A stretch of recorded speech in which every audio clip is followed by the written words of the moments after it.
नमस्कार दोस्तों। कभी कभी हम जो सुनते और समझते हैं वह पूरी तरह सत्य नहीं होता है।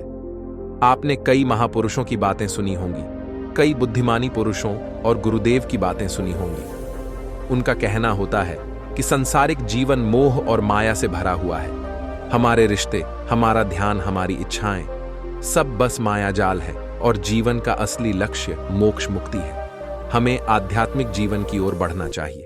जब भी आप उनकी बातें सुनते हैं तो आपके मन में प्रश्न उठता है और वह प्रश्न यह है, क्या हमारा संसारिक जीवन जीना व्यर्थ है? क्या हमें केवल आध्यात्मिक जीवन जीना चाहिए? क्या हमें खुद की खोज करनी चाहिए? क्या हमें संसार के सुख का आनंद नहीं लेना चाहिए?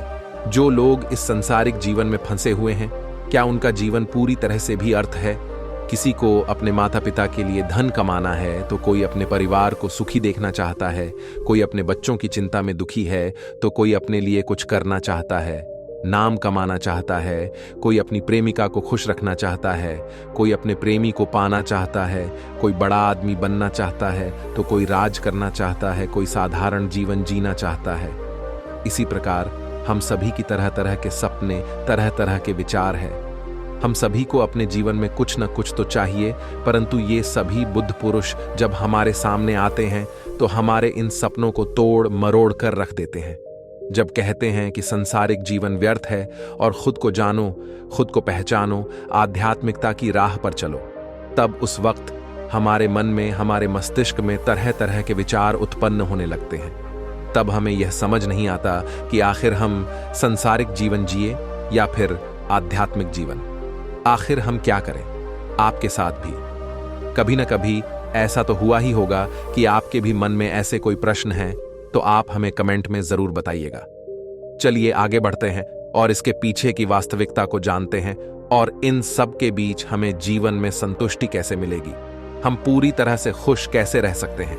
क्या हमें सब कुछ छोड़कर एक बौद्ध भिक्षु की तरह सब कुछ त्याग कर आनंद मिलेगा?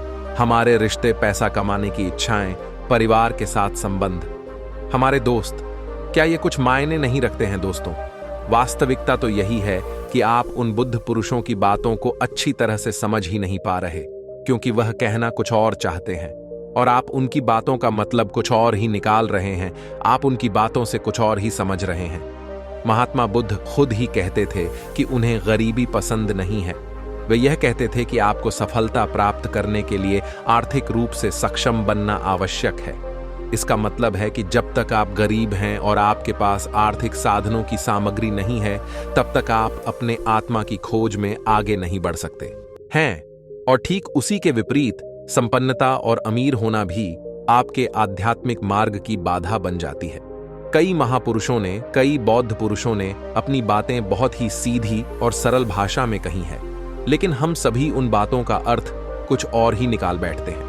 हम सभी उनकी बातों को समझ नहीं पाते, क्योंकि उनकी बातें रोजमर्रा की जिंदगी से बिल्कुल अलग होती है।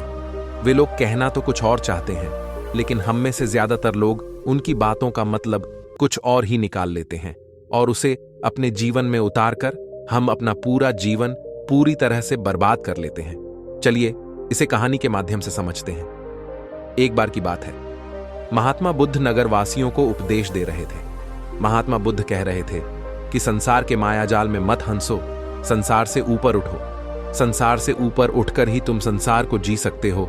है संसार में जो फंस गया, जिसने अपनी बुद्धि का इस्तेमाल नहीं किया, वह व्यक्ति जो समय पर अच्छे कर्म नहीं करता और बुरे कामों में जुट जाता है, वह आने वाले समय में बड़े दुखों का सामना कर सकता है, क्योंकि उसके बुरे कर्म ही उसके दुखों का कारण बनेंगे। इसलिए आप सभी इस संसार की मोहमाया अर्थात इच्छा, लालच, क्रोध इत्यादि को ध्यानपूर्वक देखते हुए अपने कर्म करें।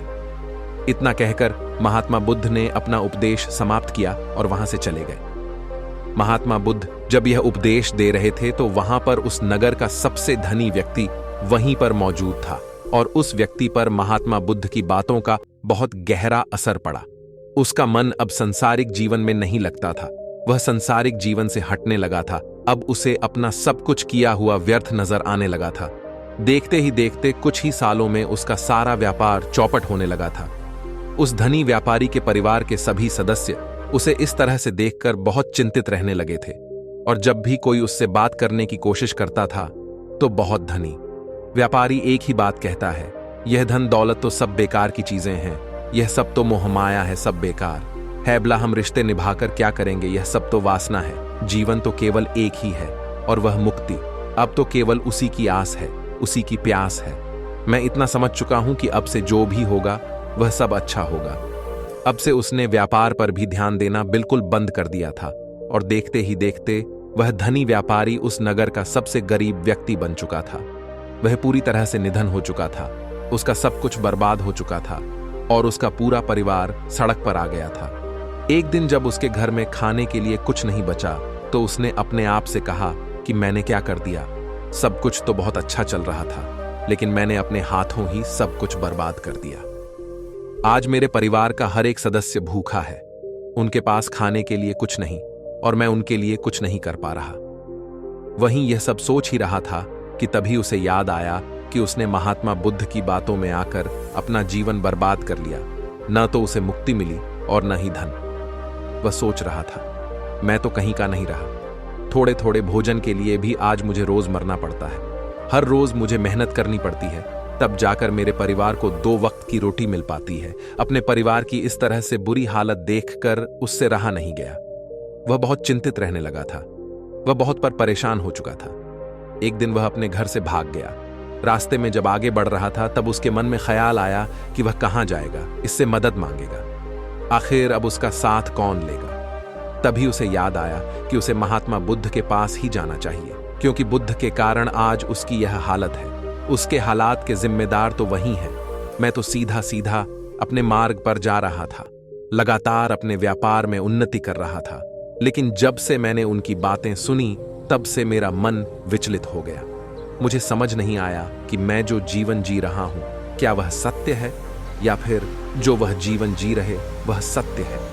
उनकी चिकनी चुपड़ी बातों में आकर मैंने अपना सब कुछ बर्बाद कर दिया। मेरे हालात के जिम्मेदार तो वही हैं, इसलिए मुझे उनके पास ही जाना चाहिए। अपने मन में क्रोध लिए 2 दिनों की लंबी यात्रा करके महात्मा बुद्ध के पास पहुंचा और क्रोध में आकर महात्मा बुद्ध से कहता है, बुद्ध, आपको कोई ज्ञान नहीं, आपने सत्य की प्राप्ति की है। आप तो केवल भोले भाले लोगों को फंसाना जानते हैं, अपनी चिकनी चुपड़ी बातों में उन्हें बहलाना जानते हैं। आप लोगों के सीधे पर का फायदा उठाकर अपनी प्रसिद्धि और अपनी प्रशंसा करवाते हैं। आप हमें ऐसे सपने दिखाते हैं जो कभी पूरे नहीं हो सकते। मैं भी ऐसा ही एक सीधा सादा व्यक्ति था और मैं उस नगर का सबसे बड़ा धनी व्यक्ति था। आपसे मिलने से पहले सब कुछ ठीक चल रहा था। मेरे पास धन की कोई कमी नहीं थी, सारे ऐशो आराम थे, सारी सुख सुविधाएं थी। लेकिन जब से मैंने आपका उपदेश सुना, मैं आपसे इतना प्रभावित हो गया कि मैंने आपकी बातों को ही मानना शुरू कर दिया और वो सारी चीजें छोड़ दी जो मुझे संसारी जीवन से जोड़ती थी। अर्थात संसार की सारी मोहमाया मैंने त्याग दी। और आज देखिए, आपकी वजह से मेरा पूरा परिवार भिखारी बन चुका है। वह छोटी सी कुटिया में रहता है, यहाँ तक कि रोज के खाने के लिए भी हमें तिल तिल मरना पड़ता है। आपकी वजह से मैं पूरी तरह से बर्बाद हो चुका हूं। उस व्यक्ति के इतना कहने के बाद महात्मा बुद्ध शांति से मुस्कुराते हुए उस व्यक्ति से कहते हैं, आखिर तुम्हारे साथ क्या हुआ है और तुमने मेरी बातों का क्या मतलब निकाला। इस पर वह व्यक्ति महात्मा बुद्ध को सारी बातें बता देता है। आप कहते हैं कि धन दौलत की इच्छा करना, यह कामना, यह वासना से बुरी है। आप संसारिक जीवन को बुरा कहते हैं और खुद इस संसार में आकर भिक्षा मांगते हैं। आप आध्यात्मिक जीवन को अच्छा बताते हैं, किंतु मेरा एक प्रश्न है, इस आध्यात्मिक जीवन से हमें क्या मिलता है? इससे हमें क्या लाभ? आपने कहा था कि हमें आध्यात्मिक जीवन से सुख प्राप्त होता है, लेकिन मैंने तो जब से आध्यात्मिक जीवन अपनाया है तब से मुझे केवल दुख ही दुख मिला है। यहां तक कि मेरे पास जो कुछ भी था वह भी सब में खो बैठा हूं। आप लोगों को झूठा सुख दिखाकर उन्हें अंधकार में धकेल देते हैं। क्या यह वास्तविकता नहीं है? इस पर महात्मा बुद्ध मुस्कुराते हुए उस व्यक्ति से कहते हैं, बेटा, तुम बहुत दूर से आए हो, अभी तुम विश्राम करें। रात को आकर मैं तुम्हें तुम्हारे सभी प्रश्नों का जवाब देना होगा। पहले तो उस व्यक्ति ने इनकार किया, लेकिन महात्मा बुद्ध के आग्रह पर वह व्यक्ति महात्मा बुद्ध की बात मान गया और आश्रम में जाकर विश्राम करने लगा। रात्रि के बाद महात्मा बुद्ध उस व्यक्ति के पास आए और कहा, बेटा, मैंने एक व्यक्ति की बात सुनी। वह कह रहा था कि एक हाथी हवा में उड़ रहा था और वह अपने पर तेजी से मारता हुआ हवा में चला जा रहा था। उसने तो यह भी देखा कि एक बड़ी मछली अपने पैरों से जमीन पर चल रही थी और एक कुत्ता समुद्र की गहरा में सांस ले रहा था। इतना कहकर महात्मा बुद्ध शांत हो गए। वह व्यक्ति महात्मा बुद्ध की सारी बातें सुनकर महात्मा बुद्ध से कहता है, तथागत, उसके आगे क्या हुआ? आखिर आप चुप क्यों हो गए? कभी महात्मा बुद्ध उस व्यक्ति को समझाते हुए कहते हैं, बेटा, क्या तुम्हें लगता है कि ऐसा वास्तव में हो सकता है? इस पर व्यक्ति जवाब देते हुए कहता है, बुद्ध, अगर आप कह रहे हैं तो यह अवश्य ही सच होगा, क्योंकि आप इतने बड़े ज्ञानी हैं, आपने सत्य की प्राप्ति की है, तो आपके मुख से निकला हुआ हर एक शब्द तो सत्य ही होगा। तभी महात्मा बुद्ध मुस्कुराते हुए उस व्यक्ति से कहते हैं, बेटा, क्या तुमने कभी पहले ऐसा कभी होते हुए देखा है? क्या तुमने कभी किसी हाथी को देखा है जो पर के साथ हवा में तेजी से बढ़ता जा रहा हूं? इसके जवाब में वो व्यक्ति कहता है, तथागत, मैंने तो कभी नहीं देखा। तभी महात्मा बुद्ध कहते हैं, तुमने मुझसे प्रश्न क्यों नहीं किया कि आखिर वह हाथी आकाश में कैसे हो सकता है? इसके जवाब में व्यक्ति कहता है, तथागत, आपके मुख से सुनकर मुझे ऐसा लगा कि मानो वह सत्य हो, और आप कह रहे हैं तो यह सत्य ही होगा, इसलिए मैंने आपसे एक भी बार प्रश्न नहीं किया। तभी महात्मा बुद्ध उस व्यक्ति को समझाते हुए कहते थे, कभी किसी की बातों पर मत जाना, बल्कि खुद विचार करो, स्वयं सोचो कि उस बात में कितनी सच्चाई है। जो व्यक्ति कह रहा है, क्या वह सच है? आखिर कहना क्या चाहता है? हो सकता है कि वह कुछ और कहना चाहता हूं और तुम उसका अर्थ कुछ और ही निकाल रहे हो। कम से कम तुम्हें एक बार प्रश्न करके यह समझना चाहिए कि आखिर कहना क्या चाहता है। अगर तुम मुझसे पूछते कि आखिर वह हाथी हवा में कैसे हो सकता है, तो इसका जवाब मैं तुम्हें अवश्य देता। मैं तुम्हें ऐसा बताता कि एक छोटा सा बच्चा अपने खिलौनों के साथ खेल रहा है, हाथी को हवा में उड़ा रहा है और कुत्ते को पानी में डूबा रहा है, और रही बात मछली, तो वह उसे जमीन पर चला रहा है। क्या ऐसा संभव नहीं हो सकता?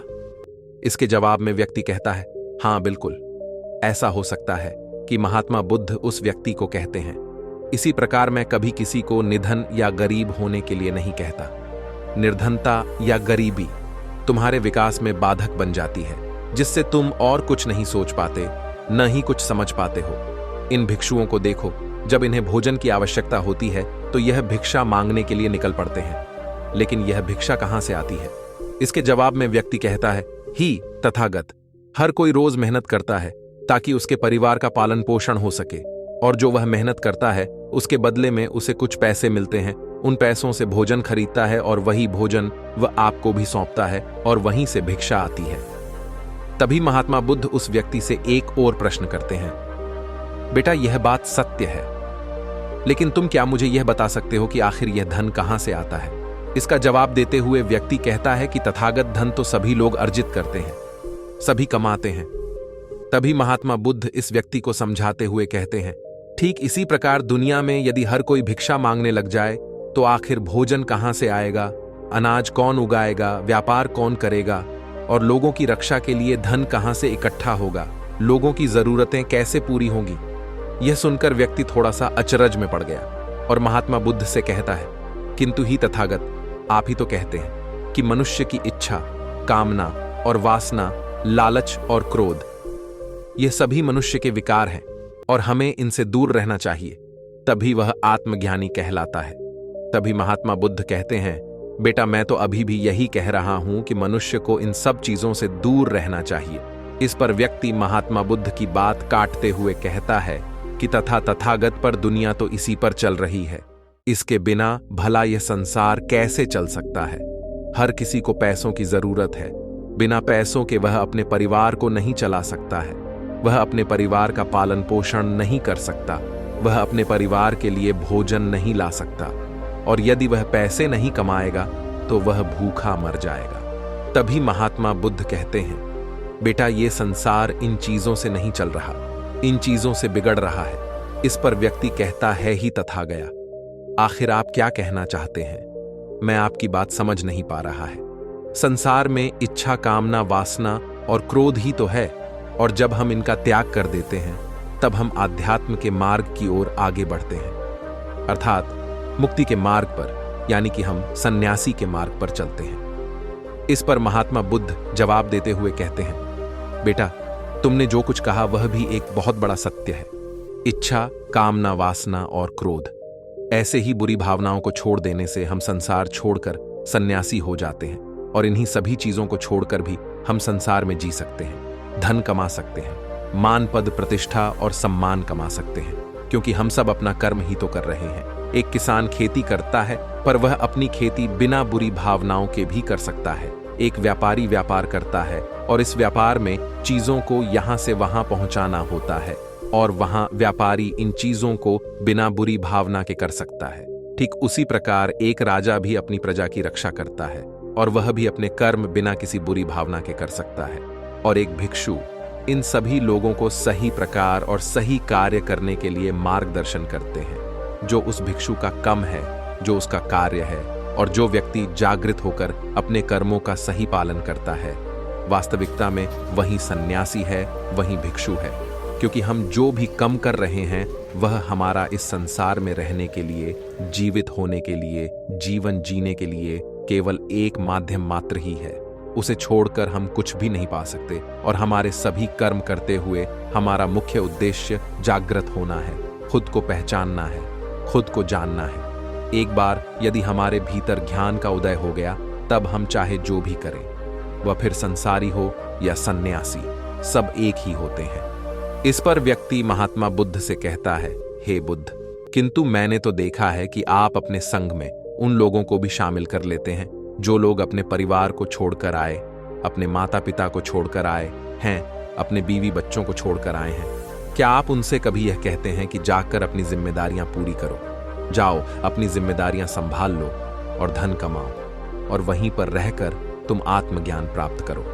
उस व्यक्ति के प्रश्न का जवाब देते हुए महात्मा बुद्ध कहते हैं, भक्ति, क्या तुम शांति को हवा में उड़ा सकते हो? इसके जवाब में वह व्यक्ति कहता है, नहीं, मैं नहीं उड़ा सकता है। तभी महात्मा बुद्ध कहते हैं, केवल एक बच्चा ही हाथी को हवा में उड़ा सकता है। ठीक उसी प्रकार जिस व्यक्ति को जो बनना है वह बनकर ही रहेगा। जैसे किसी व्यक्ति को राजा बनना है तो वह राजा बनेगा, किसी व्यक्ति को व्यापारी बनना है तो वह व्यापारी बनेगा। ठीक इसी प्रकार यदि किसी व्यक्ति को आत्मज्ञान की प्राप्ति करनी है तो उसे सब कुछ त्यागना ही होगा आगे।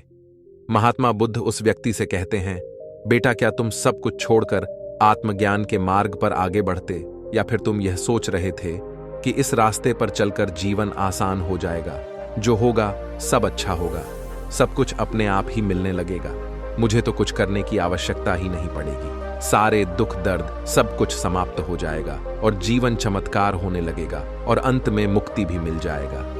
महात्मा बुद्ध की यह बात सुनकर उस व्यक्ति को अपनी गलती का एहसास है। पदोन्नति महात्मा बुद्ध के चरणों में गिर पड़ा और कहने लगा, हे तथागत, आप सत्य कहते हैं। मैंने तो कुछ ऐसा ही सोचा था, क्योंकि मेरा व्यापार सही नहीं चल रहा था, तो मुझे लगा कि सब कुछ छोड़कर सब मिल जाएगा, मुझे कुछ करने की आवश्यकता ही नहीं पड़ेगी और मेरे सारे दुख दर्द हमेशा हमेशा के लिए खत्म हो जाएंगे और मैं आत्मज्ञान भी प्राप्त कर पाऊंगा। तभी महात्मा बुद्ध उस व्यक्ति से कहते हैं, बेटा, भिक्षु हो जाना कोई आसान बात नहीं है, इसके लिए सब कुछ त्यागना पड़ता है। एक एक चीज जिसे तुम बहुत प्रेम करते हो, वह सारी चीजें तुमसे एक एक करके दूर हो जाती है। तो क्या तुम भिक्षु बनने के लिए तैयार हो? क्या तुम सब कुछ छोड़कर अध्यात्म के मार्ग में आगे बढ़ना चाहते हो? इसके जवाब में व्यक्ति कहता है, तथागत, मुझे मेरी गलती का एहसास हो चुका है, मुझे भिक्षु नहीं बनना। मैं तो व्यापारी ही थी, मैं तो अपने संसारी जीवन में है थी, परंतु अब भी मेरे मन में एक प्रश्न शेष बचा है। अगर आपकी आज्ञा हो तो वह प्रश्न भी मैं आपसे पूछना चाह रहा है। तभी महात्मा बुद्ध को से आज्ञा देते हैं। इस पर व्यक्ति कहता है, तथागत, आप ही तो कहते हैं कि धन नहीं कमाना चाहिए, पद प्रतिष्ठा अहंकार हमें दुख की ओर ले जाते हैं, और संसार में यही तो है और क्या है। यदि हमें संसारी जीवन जीना है तो हमें यह सब तो करना ही पड़ेगा। तभी महात्मा बुद्ध मुस्कुराते हुए उस व्यक्ति से कहते हैं, क्या तुम्हें भूख लगी है? इस पर व्यक्ति कहता है, हाँ तथागत, मुझे बहुत भूख लगी है। तभी महात्मा बुद्ध उस व्यक्ति को भोजन करवाते हैं। उसे भरपेट भोजन खिलाने के बाद महात्मा बुद्ध उस व्यक्ति से कहते हैं, लो और खाओ, यह सब तुम्हारे लिए ही है। इसके जवाब में वह व्यक्ति कहता है, तथागत, मैं पहले ही बहुत ज्यादा खा चुका, अब मुझसे और नहीं खाया जाए। मेरे पेट में आप थोड़ी भी जगह नहीं रह गई है। यदि मैंने और अधिक आया तो मेरा पेट दर्द करने लग जाएगा और फिर मुझे तरह तरह की परेशानियां होने लगे। मैं परेशान हो जाऊंगा। तभी महात्मा बुद्ध मुस्कुराते हुए उस व्यक्ति से कहते हैं, बेटा, मैं भी तो तुम्हें यही समझाने का प्रयास कर रहा हूं कि जितनी जरूरत है उतना ही खा और उतना ही धन कमा, जितने की तुम्हें आवश्यकता है, क्योंकि हर चीज जब हद से ज्यादा हो जाती है तो वह नुकसान जरूर पहुंचाती है। फिर वह चाहे धन हो, चाहे इच्छा, चाहे लालच या फिर कामना या वासना, सब कुछ हद से ज्यादा आपको नुकसान नहीं पहुंचाएगा और यह सब आपको केवल दुखी रहेंगे। इसलिए इन्हें नियंत्रण में रखना चाहिए। हमें आवश्यकता है उतना ही हमें चाहिए, और जब आप इसे नियंत्रण में रखते हैं तो यह कभी आपको दुख नहीं दे पाएगा। आप हमेशा सुखी रहोगे। आ गए। महात्मा बुद्ध उस व्यक्ति से कहते हैं, भारतीय धन कमाना आवश्यक है, क्योंकि धन की कमी नहीं होनी चाहिए, भोजन की कमी नहीं होनी चाहिए, किसी भी कार्य को करने के लिए मन में इच्छा की कमी नहीं होनी चाहिए, लेकिन उसी के साथ में यह भी ध्यान रखना है कि इच्छा अत्यधिक भी नहीं होनी चाहिए। और मैं तुम्हें यही से समझाने का प्रयास कर रहा हूं। मैं तुम्हें यही ज्ञान देने का प्रयास कर रहा था कि मध्य में रहा, न कम न ज्यादा। इसलिए जाओ और धन कमाओ, व्यापार करो। अपने कर्म से न केवल अपना बल्कि दूसरों का भला भी करो। जब तुम अपने किए के सांसारिक कार्यों से लोगों का भला करते हो, तब तुम में और किसी सन्यासी अर्थात किसी भिक्षु में कोई अंतर नहीं रह जाता है। बस सभी के मार्ग अलग होते हैं, लेकिन मंजिल एक ही होती है, और तुम कभी मार्ग से भटक न जाओ। इसलिए ऐसे लोगों की संगत में रहना जो तुम्हें आत्मज्ञान के सीधे मार्ग पर ले चलो, जो सांसारिक जीवन से हटकर नए जीवन में प्रवेश कर रहा है, क्योंकि वे लोग बुराइयों से लड़ने में तुम्हारी मदद करेंगे, तुम्हें ताकत मिलेगी और तुम लगातार बिना विचलित हुए आध्यात्म के मार्ग पर लगातार आगे बढ़ते चले जाओगे। इतना कहकर महात्मा बुद्ध शांत हो गए। वह व्यक्ति महात्मा बुद्ध को प्रणाम करके कहता है, तथागत, आपकी शिक्षाएं तो बिल्कुल अलग हैं। आप जो कहते हैं उसके पीछे का अर्थ कुछ अलग ही होता है, बहुत सीधा और सरल, लेकिन हम उसे समझ नहीं पाते। आपके पास चमत्कार का आश्वासन नहीं है, पर आपके पास वह मार्ग है जिस मार्ग पर चलकर मैं अवश्य ही अध्यात्म को प्राप्त कर सकता हूं, जिससे मेरा और लोगों का सभी का भला होगा। तथागत, ये मेरी ही गलती थी कि मैंने आपकी बातों का गलत मतलब निकाला और एक व्यापारी होकर भी मैंने अपने कर्म को छोड़ दिया और यह सोचने लगा कि अब अपने आप ही सब कुछ होगा, सब कुछ अच्छा ही होगा। लेकिन यह सत्य है कि अपने आप कुछ नहीं होता है। जब हम हाथ पैर चलाएंगे, काम करेंगे, कम करेंगे, तभी हमें फल मिलेगा। जब हम हाथ पैर मारना छोड़ देते हैं तो नदी का बहाव हमें अपने साथ बहा कर ले चला जाता है और तब हमारे हाथों में कुछ नहीं रह जाता, और यही मेरे साथ भी हुआ है। तथागत, आज से मैं आपको वचन देता हूं कि मैं अपना काम पूरी ईमानदारी के साथ करूंगा। आपके दिए हुए मार्ग पर मैं पूरी ईमानदारी से चलूंगा। मैं आपको वचन देता हूं कि मैं एक अच्छा व्यापारी और एक अच्छा इंसान बनकर रहूंगा। मैं आत्मज्ञान के मार्ग पर अपने कर्म करते हुए आगे बढ़ता रहा होगा। इतना कहकर वह व्यक्ति महात्मा बुद्ध को प्रणाम करके वहां से लौटकर, दोस्तों, हमारे साथ भी कुछ ऐसा ही होता है। जब हम किसी सिद्ध पुरुष की बातें सुनते हैं तो हमें लगता है कि संसारी जीवन व्यर्थ है और हमने जो कुछ भी आज तक कमाया है, जो कुछ भी आज तक कम किए हैं, वो सब व्यर्थ है। दुनियादारी की सारी बातें बेकार है। हमें तो आत्मज्ञान के मार्ग पर बढ़ना चाहिए, वही सही रहा है। लेकिन हम कभी अपने भीतर नहीं देख पाते कि हमें आत्मज्ञान की कोई जरूरत नहीं है, क्योंकि आज हमारा वक्त बुरा चल रहा है और हमें कोई रास्ता नजर नहीं आ रहा। तब हमें आत्मज्ञान नजर आ रहा है, और जब कल हमारा वक्त अच्छा होगा, हमारे जीवन में सुख होगा, तो आत्मज्ञान कहां पर होगा? ये हमें जाट नहीं। इसीलिए जो आत्मज्ञान के मार्ग पर चलते हैं उन्हें सुख और दुख से कोई फर्क नहीं पड़ता है।